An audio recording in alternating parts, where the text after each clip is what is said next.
Welcome, everyone. Thank you very much for joining us over here at the podcast for Newton Services Foundation.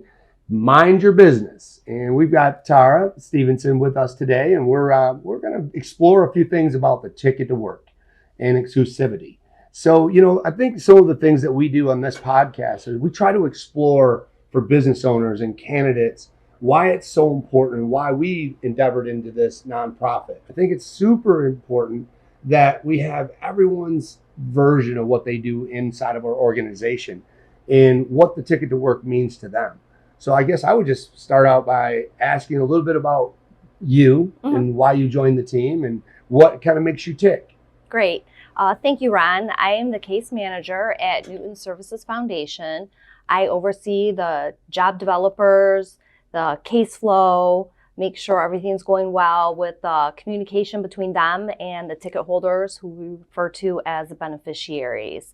The ticket to work is actually really important to me because it focuses on people with disabilities. And a lot of people don't realize this, but I've been diagnosed with PTSD and I'm a cancer survivor.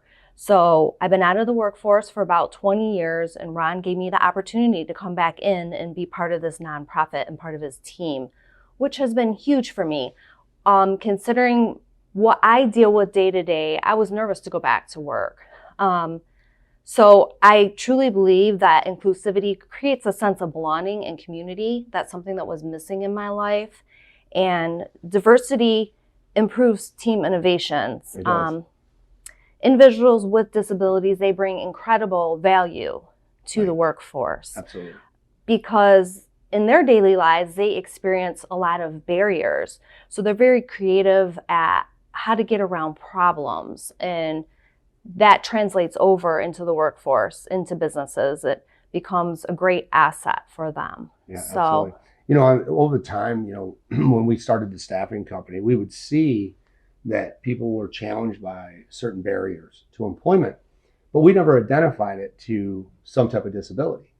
We really didn't identify that there was something that we needed to do to help. And, as we moved forward with the staffing company, we would have employers or clients, and they would, talk to us about, hey, why does someone not show up on time?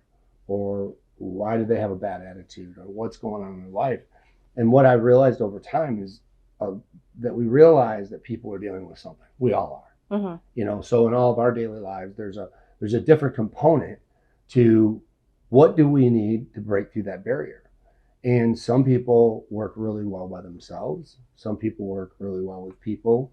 Some people are dealing with a situation that's temporary, and sometimes it's long term.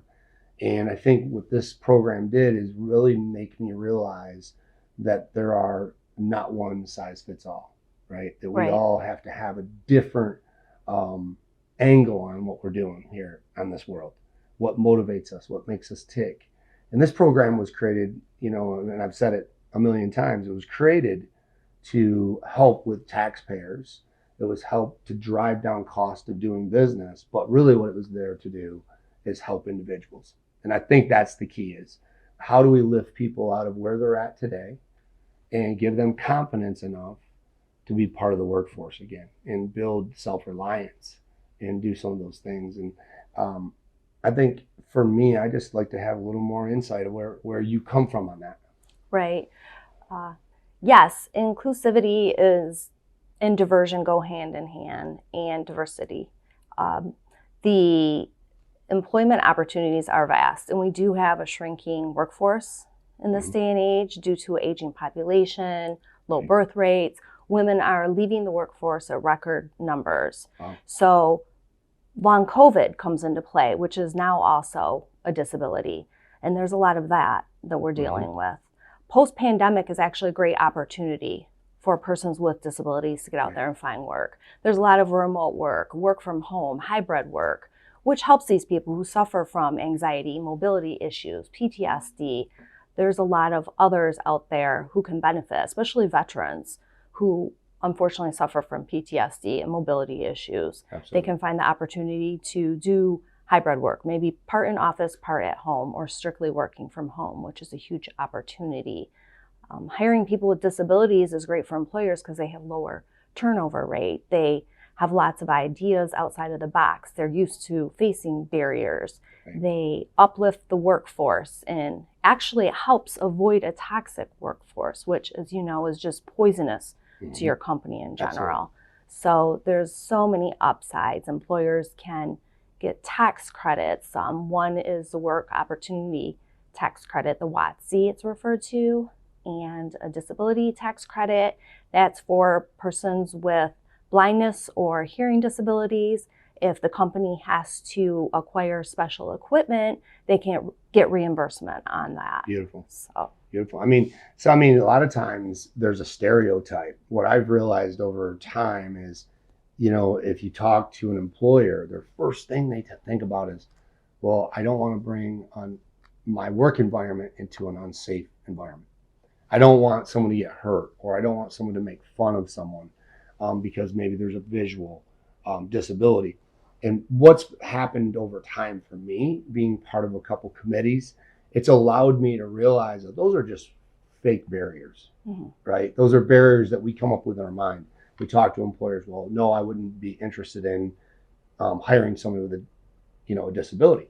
You've self-acknowledged that you have a disability. I have a couple disabilities. Most people have disabilities. One of our key recruiters has a disability. I've known him for 6.5 years and never knew.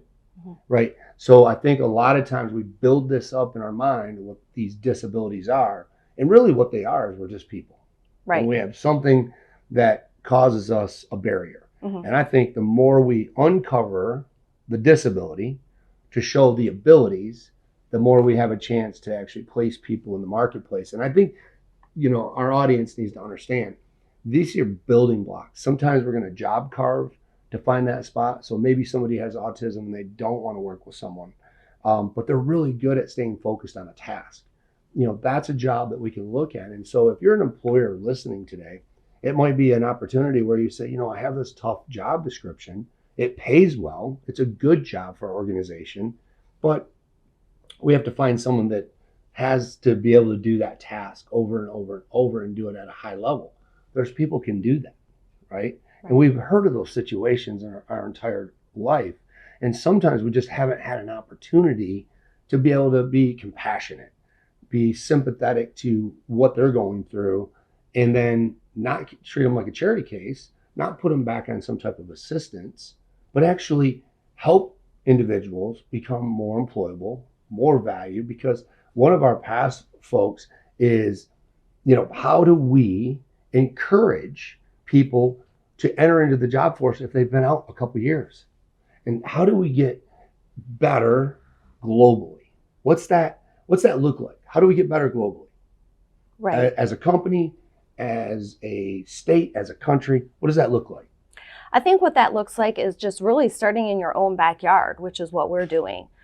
Starting with your own community. Right. And then it just kind of ripples from there. So somebody has to step up and be courageous and be an advocate for persons with disabilities and showcase their talents, showcase their abilities. Right. They have different abilities. And interesting enough, a lot of people, some people they come into this in the youth. So maybe it was something they were born with.